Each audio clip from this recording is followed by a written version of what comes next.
Hi friends, welcome to mummy's masala. நீங்கள் எல்லோரும் நல்லா ஹெல்த்தியாக ஹாப்பியாக இருப்பீங்கன்னு சொல்லி நம்புகிறேன். இன்றைக்கி என்ன வீடியோ அப்படின்னு சொல்லி பார்த்தீங்கன்னா, ஒரு சூப்பரான ஒரு க்ளீனிங் ரொட்டீன் வீடியோ தான் நான் உங்களோட ஷேர் பண்ணியிருக்கேன். அதாவது நம்மளோட கவுண்டர் டாப்பை நான் என்ன மாதிரிலாம் வந்து க்ளீன் பண்ணி வச்சுக்கிறேன், என்ன மாதிரி க்ளீனிங் சொல்யூஷன்லாம் இதுக்கு நான் யூஸ் பண்ணுறேன், எப்படி பண்ணுறேன், என்னென்ன டைமிங்கில் பண்ணுறேன் அப்படின்னு சொல்லி ஒரு டீட்டெயில் வ்ளாகாக வந்து நான் ஷேர் பண்ணியிருக்கேன். ஆல்ரெடி நிறைய பேர் வந்து இதை பற்றி கேட்டிருந்தா கூட ஒரு சிஸ்டர் பார்த்தீங்கன்னா கண்டினியூஸாக இதுவே கேட்டு மென்ஷன் பண்ணியிருந்தாங்க. ஸோ லாஸ்ட் டைம் ரொம்பவே கோச்சிக்கிட்டாங்க. அவங்களுக்காகத்தான் இந்த வீடியோவில் பார்த்தீங்கன்னா நான் என்ன பண்ணுறேன் அப்படின்னு தான் நான் ஷேர் பண்ணியிருக்கேன். கண்டிப்பாக இதுதான் ஃபாலோ பண்ணணும், இப்படி தான் செய்யணும் அப்படின்னு நான் சொல்லலை. ஸோ நீங்கள் என்ன மெத்தடில் பண்ணுறீங்களோ அதை அப்படியே ஃபாலோ பண்ணிக்கோங்க. வாங்க வீடியோக்குள்ளே போகலாம். நம்ம கிச்சனோட மெஷர்மெண்ட்டுன்னு சொல்லி பார்த்தீங்கன்னா லென்த்து வந்து 157 இன்ச்சஸில் வரும். மீட்டரில் பார்த்தீங்கன்னா ஒரு 4 மீட்டர் வரும். அதுவே பிரெத்து பார்க்கும்போது ஒரு 24 இன்ச்சஸ், அதாவது 0.6 மீட்டர்ஸ் வந்து இதோட அளவு வந்து வரும். அதாவது அடுப்பு இருக்கிற இடத்துல இருந்து கவுண்டர் டாப் வரைக்கும் இந்த மெஷர்மெண்ட்டு. அடுப்போட லெஃப்ட் சைடு பார்த்தீங்கன்னா சுத்தமாக நம்மளுக்கு ஸ்பேஸே கிடையாது. ஸோ ரைட் சைடு மட்டும்தான் நம்மளுக்கு வந்து ஸ்பேஷியஸாக இருக்கும். ஸோ இதில் தான் பார்த்தீங்கன்னா என்னோடய எல்லா ஒர்க்குமே வந்து நான் பண்ணுவேன். அக்கா இது குவாட்ஸா, கிரானைட்டா, மார்பிள்ஸா அப்படிலாம் கேட்டிருந்தீங்க. அந்த மாதிரியெல்லாம் எந்த ஒரு ஸ்பெஷலான மெட்டீரியலும் கிடையாது. நம்ம வந்து ரெனோவேஷன் பண்ணும்போது இந்த பேக்கேஜ்லேயே வரும் இல்லைங்களா, அந்த மாதிரி சூஸ் பண்ணது தான். பட் ரொம்ப வருஷத்துக்கு முன்னால் பண்ணதுனால என்ன மெட்டீரியல்னு கூட எனக்கு சுத்தமாக ஞாபகம் இல்லை. ஆனால் கலர் மட்டும் பார்த்தீங்கன்னா ஹாஃப் ஒயிட்டு, அப்படி இல்லைன்னா ஐவரிங்கிறதுல ரொம்ப தெளிவாக இருந்தேன். இப்போ ரீசெண்டாலாம் எந்த ஒரு ரெனோவேஷன் ஒர்க்கும் நம்மலாம் பண்ணதில்லை. எப்பவும் போல தான் இருக்கிறத அப்படியே மெயின்டைன் பண்ணிக்கிட்டு இருக்கேன். நம்ம இன்றைக்கி என்னெல்லாம் பண்ணக்கூடாது, என்னெல்லாம் பண்ணணும் அப்படிங்கிறத பற்றி டீட்டெயில்டாக பார்ப்போம். கவுண்டர் டாப் வந்து பெரும்பாலும் பார்த்திங்கன்னா நம்ம வந்துட்டு இந்த கிச்சனில் இந்த இடத்துல வச்சு தான் நம்ம காய்கறி பழங்கள்லாம் கட் பண்ணுவோம். இந்த மாதிரி பண்ணும்போது அந்த வெஜிடபிள் வேஸ்டேஜ் எல்லாம் வந்து கண்டிப்பாக வந்து நம்ம வந்து தரையில் அந்த மாதிரிலாம் வந்துட்டு பீல் பண்ணியோ இல்லை கட் பண்ணியோ போட்டுட்டோன்னு வச்சுக்கோங்களேன். ஒரு தடவை 2 தடவை எப்பயாச்சும் ஒரு அவசரத்துக்கு பண்ணிக்கலாம். மற்றபடி மோஸ்ட்லி பார்த்திங்கன்னா ஒரு பிளேட் மாதிரி வச்சு அதில் கலெக்ட் பண்ணுறது தான் ரொம்ப கரெக்டாக இருக்கும். காய்கறி பழங்களில் இருக்க அந்த ஸ்டெயின்ஸ் எல்லாம் வந்து அந்த இதில் பட்டு நாளடைவில் வந்து ஒரு மாதிரி டல்லாக வந்து கலர் வீணாக போகிறதுக்கு வாய்ப்பு இருக்குது. முடிஞ்ச வரைக்கும் இந்த மாதிரி தான் மெத்தடை யூஸ் பண்ணுறது கரெக்டாக இருக்கும். நான் என்ன பண்ணுவேன்னா முன்னெல்லாம் நியூஸ் பேப்பர் விரித்து அது மேலே கட்டிங் போர்டு வச்சு கட் பண்ணிக்கிட்டு இருந்தேன். அதுக்கப்புறம் அதோட அந்த எழுத்து பிரிண்ட் எல்லாம் பார்த்திங்கன்னா அப்படியே வந்துட்டு அதில் ஒட்டிக்கிறோம். அதுக்கப்புறம் அதை தேய்ச்சி க்ளீன் பண்ணுறதே ஒரு பெரிய வேலையாக இருக்கும்.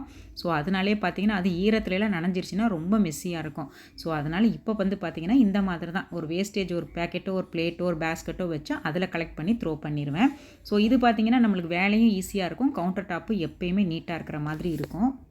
பார்த்திங்கன்னா நான் நான்வெஜ்ஜெல்லாம் வந்து சிங்க்கு பக்கத்தில் உள்ள அந்த ஒர்க்கிங் ஏரியாலே வச்சு க்ளீன் பண்ணுறது, கட் பண்ணுறதெல்லாம் பண்ணிடுவேன். வீடியோ ஏதாவது எடுக்கிறேன்னா மட்டும்தான் இந்த இடத்துக்கு கொண்டு வருவேன். மற்றபடி வந்துட்டு ஃப்ரூட்ஸ் வெஜிடபிள்ஸ் தான் இந்த இடத்துல வச்சு நான் கட் பண்ணுறது. அதே மாதிரி பக்கத்தில் ஒரு டவல் எப்பயுமே நம்ம வச்சுக்கிறணும். நம்ம வந்துட்டு ஒரு ஈரமாவோ ஏதாவது ஒன்று சிந்துது, ஒரு படுது அப்படின்னா இன்ஸ்டண்ட்டாக க்ளீன் பண்ணுறது, அதாவது இன்ஸ்டன்ட் க்ளீனிங் சொல்லுவாங்க. டக்குன்னு பட்ட உடனேமே நம்ம துடைக்கணும். அந்த மாதிரி பண்ணிட்டோன்னா வேலை ரொம்ப ரொம்ப ஈஸியாக இருக்கும். அதை அப்புறம் போஸ்ட்போன் பண்ணோம்னா தான் நம்ம ரொம்ப சிக்கிடுவோம்.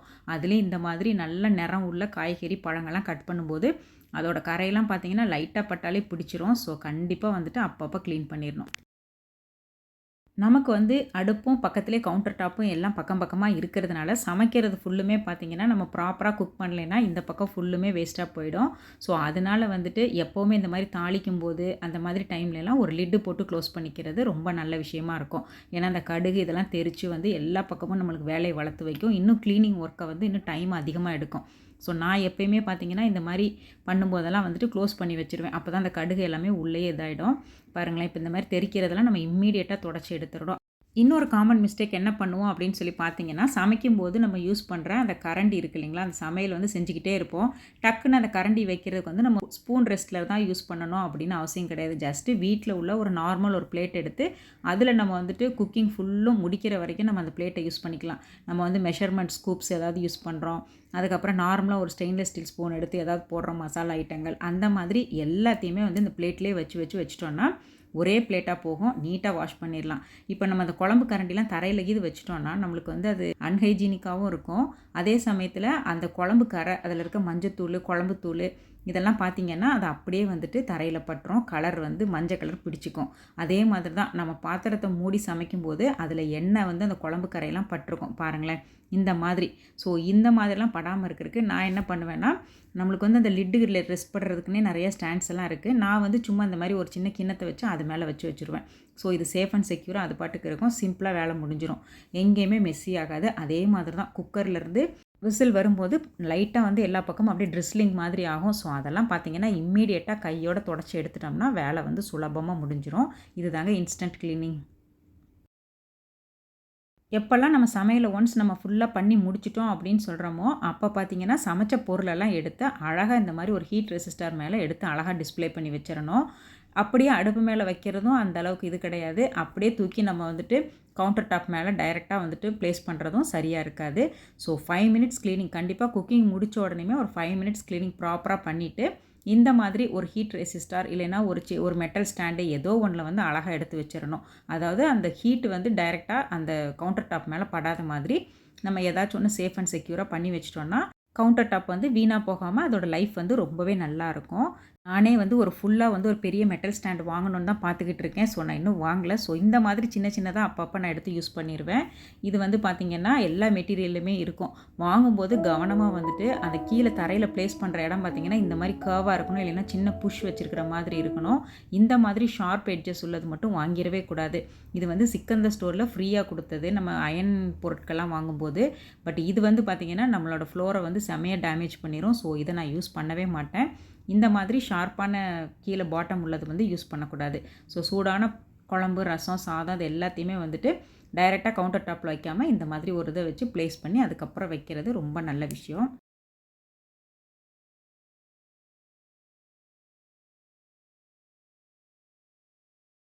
அதாவது இந்த சாஸ் வெரைட்டிலாம் இருக்குது இல்லைங்க, சோயா சாஸு, சில்லி சாஸ், அதுக்கப்புறம் வந்துட்டு இந்த டொமேட்டோ சாஸு, காஃபி டீ நம்ம மாற்றும்போது Kashmiri chilli powder, turmeric powder இதெல்லாம் பார்த்தீங்கன்னா ஸ்டெயின்ஸ் ரொம்ப ஹெவியாக இருக்கும். ஸோ அப்பப்போ வந்துட்டு டக்குன்னு க்ளீன் பண்ணால் தான் நமக்கு வேலை வந்து மிச்சமாகும். ஸோ எப்போவுமே இந்த மாதிரி பண்ணிக்கிறணும். முடிஞ்ச வரைக்கும் கவுண்டர் டாப் பார்த்திங்கன்னா அதிகமாக பொருட்களை வந்து டம்ப் பண்ணாமல் எது தேவையோ அதை மட்டும் கரெக்டாக வந்துட்டு வச்சுக்கிறணும். அப்போ தான் நம்மளுக்கு வந்து ஹேண்டில் பண்ணுறதுக்கு ரொம்ப ஈஸியாக இருக்கும். கொஞ்சம் ஹெவியான பொருட்களையெல்லாம் பார்த்திங்கன்னா இந்த மாதிரி வந்து நம்ம புல் பண்ணக்கூடாது. தரையோட தரையாக வச்சு அப்போ வந்து ஸ்க்ராச்சஸ் விழுக அதிக வாய்ப்பு இருக்குது. ஒரு தடவை 2 தடவை செய்யும்போது தெரிவிக்காது. இதுவே நம்ம வந்து டெய்லியும் பண்ணும்போது 1 வருஷம் 2 வருஷம் போக போக பார்த்திங்கன்னா தரை வந்து வீணாக போக வாய்ப்பு இருக்குது. மெயினாக பார்த்திங்கன்னா இந்த இடி உரலை நம்ம அப்படி தான் இழுப்போம். ஸோ அந்த மாதிரி பண்ணாமல் தூக்கி வச்சு யூஸ் பண்ணுறது தான் எப்போயுமே கரெக்டாக இருக்கும். ஸ்லாபு தானே நல்லா தாங்கும் வெயிட் அப்படின்றதுக்காக நம்ம ரொம்ப அதிகமாக வந்துட்டு வெயிட் எதுவும் டம்ப் பண்ணிடக்கூடாது. நான் வந்து பார்த்திங்கன்னா என்னோடய அம்மிக்கல் வந்து ஒரு 10-11 கிலோ தான் வெயிட் வரும். ஸோ அதுவே வந்து பார்த்திங்கன்னா நான் வந்துட்டு ரொம்ப கவனமாக தான் ஹேண்டில் பண்ணுறது. இதோட பேக் சைடில் வந்து நான் புஷ் மாதிரி கொடுத்துருக்கேன். கண்டிப்பாக வந்துட்டு ஏதாவது ஒரு ஹெவியான ஆப்ஜெக்ட் வச்சுருக்கோம் அப்படின்னு சொன்னாக்க இந்த மாதிரி ஒரு புஷ் கொடுக்கறது ரொம்ப நல்லது. வைப்ரேஷனை வந்துட்டு கண்ட்ரோல் பண்ணும். அதே மாதிரி நம்மளுக்கு வந்து ஸ்லிப் ஆகிறதும் கண்டிப்பாக வந்துட்டு தவிர்க்கலாம். இன்னொன்று வந்து பார்த்திங்கன்னா நல்லா காத்தோட்ட வசதியோடு இருக்கும். எந்த விதமான ஒரு பேட் ஸ்மெல்லாம் வராது.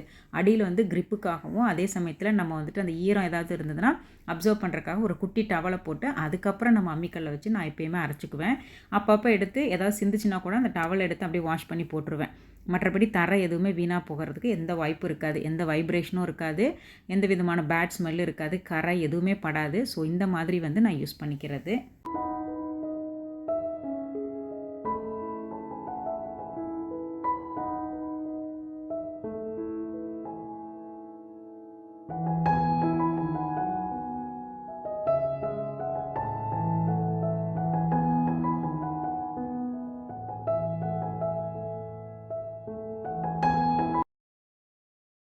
எப்போல்லாம் நம்ம வந்துட்டு இடிகள் யூஸ் பண்ணுறோமோ அப்போல்லாம் கண்டிப்பாக வந்துட்டு ஒரு துணி இந்த மாதிரி ஃபோல்டு பண்ணி வச்சுக்கிறணும். அப்படி இல்லைன்னா இந்த மாதிரி ஒரு இதை வந்து வச்சு அதுக்கு மேலே நம்ம அந்த இடிகளில் வச்சு தான் நம்ம வந்துட்டு இடிக்கணும். அப்போ தான் வந்துட்டு வைப்ரேஷன் போட்டு அதில் தட்டும்போது நம்மளுக்கு வேறு எதுவும் டேமேஜஸ் எல்லாம் வராமல் இருக்கும். ஸோ அதனால் நான் எப்போயுமே இதை தான் ஃபாலோ பண்ணுறது. சத்தமும் பார்த்திங்கன்னா கொஞ்சம் கம்மியாக கேட்கும். நார்மலாக நம்ம வந்துட்டு ஃப்ளோரில் வச்சு தட்டுறத விட இந்த மாதிரி ஏதாவது ஒரு இது மேலே வச்சு தட்டும்போது ரொம்ப வந்துட்டு மைல்டாக இருக்கும் சவுண்டு. ஸோ நான் இதை ஒன்று ஃபாலோ பண்ணுவேன். மாதிரி ரொம்ப ரொம்ப இம்பார்ட்டண்ட்டான ஒரு விஷயம், எவ்வளோ தான் நம்மளுக்கு கிச்சன் பெருசாக இருந்தாலும் சரி, சின்னதாக இருந்தாலும் சரி, நம்மளோட ஒர்க்கிங் பிளேஸை வந்து ரொம்ப கம்மியாக வந்து சுருக்கிக்கிறணும். அப்போ தான் வந்துட்டு நம்மளால் வந்துட்டு க்ளீனாக மெயின்டைன் பண்ண முடியும். வந்துட்டு இடம் இருக்கே அப்படிங்கிறக்காக ஃபுல்லாக போட்டு யூஸ் பண்ணோம்னா ரொம்ப ரொம்ப கஷ்டப்படுவோம். ஸோ ஒர்க்கிங் பிளேஸை வந்து முடிஞ்ச வரைக்கும் வந்துட்டு குறுக்கிக்கிறணும். இந்த ஒரு குட்டி ஸ்கொயர் இந்த லென்த்லேருந்து இந்த லென்த் வரைக்கும் தான் நான் வந்துட்டு எல்லாமே பண்ணுவேன். அதுக்கப்புறம் ஃபுல்லுமே சும்மா ஃப்ரீயாக தான் இருக்கும். அங்கெல்லாம் ரொம்ப நான் டிஸ்டர்ப் பண்ண மாட்டேன், டம்ப் பண்ணவும் மாட்டேன். என்னதான் மார்க்கெட்டில் புதுசு புதுசாக வந்து நிறைய அப்கிரேட் ஆகி திங்ஸ் எல்லாம் வந்து இன்ட்ரொடியூஸ் பண்ணால் கூட, அதாவது இந்த ரீயூசபிள் டிஷ்யூஸு, மேஜிக்கல் ஸ்பான்ச்சஸ் அது இதுன்னு சொல்லி நிறைய இருக்குது. இருந்தாலும் நான் எப்பயும் பார்த்தீங்கன்னா, அந்த கிச்சன் டவல் யூஸ் பண்ணுற பழக்கத்தை மட்டும் நான் மாற்றவே இல்லை. ஸோ கிச்சன் டவல் வந்து கண்டிப்பாக யூஸ் பண்ணுவேன். அதே மாதிரி வீட்டில் நம்ம பசங்களுக்கு வந்து பத்தாதது, ஃபேடான அந்த டிஷர்ட்ஸு, நம்மளோட நைட்டிஸ் எல்லாம் இருக்குது பார்த்தீங்களா, அது எல்லாத்தையுமே வந்து கட் பண்ணி வச்சுக்குவேன். தேவைக்கேற்ற மாதிரி எடுத்து தொடச்சி யூஸ் பண்ணி போட்டுருவேன். அதாவது நம்ம யாருக்குமே அது கொடுக்க முடியாது அப்படிங்கிற பட்சத்துக்கு இந்த மாதிரி க்ளீனிங்க்கு நான் யூஸ் பண்ணிக்குவேன். இந்த மாதிரி மெட்டீரியல்லாம் பார்த்தீங்கன்னா நல்லா சூப்பராக க்ளீன் பண்ணும். ஸோ இந்த மாதிரி பனியன்லாம் நான் வேஸ்ட் பண்ணாமல் கட் பண்ணி எடுத்து வச்சுக்குவேன். இன்னொன்று வந்து வெட் டிஷ்யூஸு.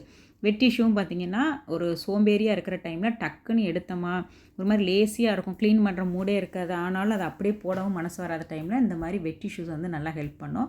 ஸோ நான் இந்த 3 தான் மெயினாக வந்துட்டு பார்த்தீங்கன்னா க்ளீனிங்க்கு யூஸ் பண்ணுவேன். ரீயூஸ் பண்ணிக்கலாம். வாஷ் பண்ணி ரீயூஸ் பண்ணலாம். இந்த ஓல்டு கிளாத்லாம் நம்ம யூஸ் பண்ணிவிட்டு த்ரோ பண்ணிடலாம். இப்போ பாருங்களேன், பார்க்கும்போது நல்லா நீட்டாக இருக்கும். எதுவுமே அழுக்கு இல்லாத மாதிரி இருக்கும். ஆனால் பார்த்தீங்கன்னா, இங்கே பாருங்கள், அந்த ஸ்டெயின்லெஸ் ஸ்டீலோட அந்த இரும்பு கரை வந்து அப்படியே தரையில் பட்டிருக்கு. ஸோ நம்ம டைரெக்டாக ஸ்டெயின்லெஸ் ஸ்டீலை வந்து தரையில் வைக்கும்போது கண்டிப்பாக இந்த ப்ராப்ளம் ஃபேஸ் பண்ணுவோம். கண்டிப்பாக அதை தொடச்சிட்டு அடியில் வந்து ஏதாச்சும் ஒரு சின்ன ஸ்டாண்டோ, ஒரு பலகையோ, இல்லை வந்துட்டு ஒரு சின்ன ஏதாவது ஒன்று வச்சு அதுக்கப்புறம் வைக்கணும். டைரெக்டாக வந்துட்டு பண்ணாமல், நிறைய இப்போ வந்து மார்க்கெட்டில் அவைலபிளாக இருக்குது. அது மாதிரி ஏதாவது ஒன்று வச்சு அதுக்கப்புறம் நம்ம பண்ணுறது தான் வந்துட்டு கரெக்டாக இருக்கும். பட் எனக்கு வந்து இந்த டிஷ்யூ ஹோல்டருக்கு இன்னும் கொஞ்சம் வேறு மாதிரி யோசிச்சுட்ருக்கேன், பார்க்கலாம். அதுக்கப்புறம் இந்த ஸ்டாண்ட் மாதிரி வச்சு அதில் இந்த மாதிரி ஸ்பூனு, அதுக்கப்புறம் நைஃபு, நம்ம ரெகுலராக யூஸ் பண்ணுறத மட்டும் அழகாக வந்துட்டு வச்சுக்கணும். இதுவுமே பார்த்திங்கன்னா இது கீழே வந்து அந்த ரஸ்ட்டு ஃபார்ம் ஆக வாய்ப்பு இருக்குது. ஏன்னா எப்போவாவது நம்ம வந்துட்டு கத்தியெல்லாம் வந்துட்டு கொஞ்சம் வந்துட்டு ஈரமாக இருக்கும்போது வச்சுட்டோன்னா கண்டிப்பாக ரஸ்ட்டு ஃபார்ம் ஆகும். அந்த டைமில் வந்துட்டு கீழே டிஷ்யூ ஒன்று போட்டுட்டு அதுக்கப்புறம் இந்த மாதிரி கீப் பண்ணி வச்சுக்குவோம். எப்படிலாம் நம்ம வந்துட்டு மேனேஜ் பண்ணணும், மெயின்டைன் பண்ணணும், அதுக்கப்புறம் என்னெல்லாம் பண்ணக்கூடாதுன்னு சொல்லி பார்த்தோம். இப்போ வந்து நம்ம எப்படி க்ளீன் பண்ணணும் அப்படின்னு சொல்லி பார்க்கலாம். நான் வந்து பார்த்திங்கன்னா மோஸ்ட்லி வந்துட்டு இந்த மேஜிக் க்ளீனும், அதுக்கப்புறம் நான் வீட்டிலே ப்ரிப்பேர் பண்ணுற டிஐஒய் லிக்விட் தான் நான் யூஸ் பண்ணுவேன்.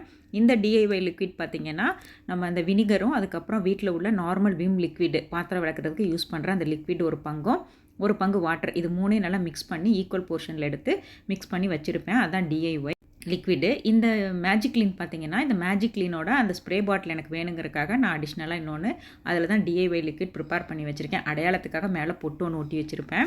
இது வந்து பார்த்திங்கன்னா, நம்ம துணிக்கெல்லாம் வந்துட்டு போடுவோம் இல்லைங்களா, அந்த ப்ளீச் தான். இது வந்து எல்லா சைனீஸ் ஷாப்லேயும், அதுக்கப்புறம் பெரிய பெரிய கடைகள்லையும் கிடைக்கும்.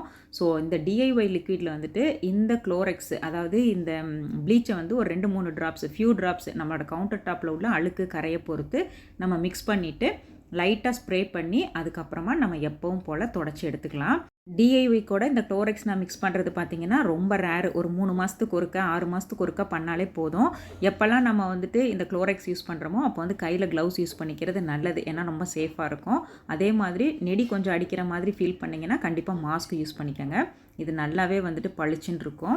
எப்போல்லாம் நம்ம வந்துட்டு இந்த மாதிரி லிக்விட்லாம் யூஸ் பண்ணி நம்ம வந்து தொடச்சி எடுக்கிறோமோ அப்போ வந்து கண்டிப்பாக அடுத்து வந்து ஒரு ப்ளெயின் வாட்டர் வச்சும் ஒரு நார்மலாக தொடச்சி எடுத்துடணும். அப்போ தான் வந்துட்டு கரெக்டாக இருக்கும். இந்த ஊக்கி பிராண்ட் வந்து இப்போ ஊருக்கு போனப்போ வாங்கிட்டு வந்தது. இன்னும் நான் யூஸ் பண்ண ஸ்டார்ட் பண்ணலை. ஸோ இனிமேல் தான் பண்ணணும். பண்ணிவிட்டு இதோட ரிவ்யூ எப்படி இருக்குது என்னன்றதை நான் சொல்கிறேன். ஆல்ரெடி நிறைய பேர் வந்து இதோட குவாலிட்டி ரொம்ப குட்டுன்னு சொல்லி தான் ரிவ்யூ பண்ணியிருந்தாங்க. டெய்லியுமே நைட்டு பார்த்திங்கன்னா நம்ம வந்துட்டு ஒரு வெட் கிளாத்தை வச்சுட்டு லைட்டாக டிஐஒயை ஸ்ப்ரே பண்ணிவிட்டு தொடச்சி விட்டுறணும். அதுக்கப்புறம் வீக்லி ட்வைஸ் வந்து நம்ம மேஜிக் க்ளீன் மாதிரி யூஸ் பண்ணிக்கலாம். மிஸ்டர் மசில் கூட பார்த்திங்கன்னா நல்லா வந்துட்டு ஒர்க் ஆகுதுங்கிற மாதிரி சொன்னாங்க. ஸோ கண்டிப்பாக அதையுமே ட்ரை பண்ணி பார்க்கணும். இந்த மாதிரி ஆயில், கீ எல்லாம் ஏதாவது ஸ்பில் ஆயிடுச்சுன்னா நம்ம வந்துட்டு கொஞ்சமாக கோதுமை மாவு அதில் வந்துட்டு ஸ்ப்ரெட் பண்ணி விட்டுட்டு அதுக்கப்புறம் தொடச்சி எடுத்தோம்னா நீட்டாக வந்துடும், அந்த ஆயில் பிசு பிசுப்புலாம் இல்லாமல். அதே மாதிரி என்னோட இப்போ இந்த ஒரே ஸ்லாபாக இருந்தால் பிரச்சனை இல்லை. எங்கேயாவது இந்த மாதிரி லைன்ஸாக வந்துச்சுன்னா கண்டிப்பாக வந்துட்டு அந்த கேப்லலாம் கொஞ்சமாக நம்ம அந்த ஸ்ப்ரே பண்ணிவிட்டு கொஞ்சம் ஒரு 2 மினிட்ஸ் 3 மினிட்ஸ் வந்து ஊற வச்சுட்டு அதுக்கப்புறமா நம்ம ஒரு மெட்டல் ப்ரஷ்ஷை வச்சு லைட்டாக வந்துட்டு அதை வந்து இது பண்ணி விட்டோம்னா அவ்வளோ வந்துட்டு உள்ளேருந்து வரும். பார்க்கும்போது பாருங்கள் எவ்வளோ நீட்டாக இருக்குன்னு சொல்லிட்டு, க்ளீன் பண்ணும்போது பாருங்கள் எவ்வளோ வருதுன்னு சொல்லிட்டு. ஏன்னா நம்ம டெய்லி சமைக்கிறோம், எல்லாமே இங்கே தான் புழங்குறோம். ஸோ அது எல்லாமே பார்த்திங்கன்னா இந்த மாதிரி கேப்லலாம் போய் ஸ்டோர் ஆகிருக்கும். லைட்டாக வந்துட்டு ப்ரெஸ் பண்ணாலே போதும், அழகாக வந்துட்டு எல்லாம் வெளியில் வந்துடும். அதுக்கப்புறம் அதை அப்படியே தொடச்சி எடுத்துடணும். க்ளீன் பண்ணதுக்கப்புறம் பார்த்திங்கன்னா நல்லா புதுசு மாதிரி இருக்கும். இந்த மாதிரி குட்டி குட்டி க்ளீனிங்லாம் வந்துட்டு டீப் க்ளீனிங்லாம் வந்துட்டு ஒரு 3 மந்த்ஸ் ஒன்ஸ் ஆச்சு நம்ம கண்டிப்பாக பண்ணணும். க்ளீனிங்கே பார்த்தீங்கன்னா, நெறைய வந்துட்டு பிரிச்சு நம்ம செய்யணும். அப்ப தான் வந்துட்டு அது ஃபுல்ஃபில் ஆகும். நம்ம ஒரே நாள் உட்காந்து செஞ்சோம்னா ரொம்ப ஸ்ட்ரெஸ் ஆயிடுவோம். ஸோ ஃபஸ்ட்டு வந்து பார்த்தீங்கன்னா, இன்ஸ்டன்ட் க்ளீனிங். அதாவது ஒண்ணு கொட்டுன உடனேயும், ஒண்ணு வந்து சிந்துன உடனேயும், ஒண்ணு தெறிச்ச உடனேயுமே இம்மீடியட்டா வந்துட்டு இன்ஸ்டன்ட்டா க்ளீன் பண்ணுறது. அதுதான் நம்ம ஃபஸ்ட்டு வந்து பண்ணணும். அதுக்கப்புறம் 5 மினிட்ஸ் க்ளீனிங் ஆஃப்டர் குக்கிங். அதாவது நம்ம சமைச்சு முடிச்ச உடனேயுமே ஒரு 5 நிமிஷம் டைம் எடுத்து கடகடன்னு சொல்லி ஒரு வெட் கிளாத் வச்சு தொடச்சி எடுத்தோம்னா சூப்பராக க்ளீன் ஆகிடும். அதுக்கப்புறம் நைட் டைம் க்ளீனிங் வந்து ரொம்ப இம்பார்ட்டண்ட்டு. ஏன்னா வந்துட்டு நைட்டில் தான் பார்த்தீங்கன்னா நிறைய அந்த பூச்சி தேவையில்லாததெல்லாம் வந்துட்டு காக்ரோச்சு இந்த மாதிரிலாம் பூச்சியெல்லாம் வராமல் இருக்கணும்னா நம்ம வந்துட்டு நைட் டைம் க்ளீனிங்கை கண்டிப்பாக ஃபாலோ பண்ணணும். அதே மாதிரி டீப் க்ளீனிங் இது வந்து மந்த்லி ஒன்ஸு அந்த மாதிரியாச்சும் நம்ம கண்டிப்பாக பண்ணோம்னா நம்ம கிச்சன் கண்டிப்பாக எப்போவுமே வந்துட்டு பளிச்சுன்னு இருக்கும். அதே மாதிரி மேட் யூஸ் பண்ணுறது ரொம்ப முக்கியம். நம்ம நிற்கிற இடத்துல ஒரு மேட் விரிச்சிட்டோன்னா ஏதாவது ஒன்று சிந்துச்சுன்னா நேராக அந்த மேட்டில் போய் வடிஞ்சிரும். தரை வந்து வீணாக போகாது. அதே மாதிரி நம்ம நிற்கும் போது நம்ம காலுக்கு வந்து கொஞ்சம் நல்லா வந்து ஒரு இதாக இருக்கும். ஸோ நான் எப்பயுமே வந்துட்டு நிற்கிற இடத்துல கண்டிப்பாக ஒரு மேட் யூஸ் பண்ணுவேன். ஸோ இதெல்லாம் தாங்க நான் ஃபாலோ பண்ணுறது. வீடியோவோட எண்டுக்கு வந்துட்டோம். இப்படி தாங்க நான் பண்ணுறது. இந்த வீடியோ வந்து உங்களுக்கு கொஞ்சமாச்சும் யூஸ்ஃபுல்லாகவும் இன்ட்ரெஸ்டிங்காகவும் இருந்துச்சுன்னு சொல்லி ஃபீல் பண்ணிங்கன்னா மறக்காமல் ஒரு லைக் மட்டும் பண்ணுங்கள். நெக்ஸ்ட் வீக் இன்னொரு இன்ட்ரெஸ்டிங் வ்ளாகில் நான் வந்து உங்களை மீட் பண்ணுறேன். வீடியோ பிடிச்சிருந்தா சப்ஸ்கிரைப் பண்ணுங்கள். தேங்க்ஸ் ஃபார் வாட்சிங்.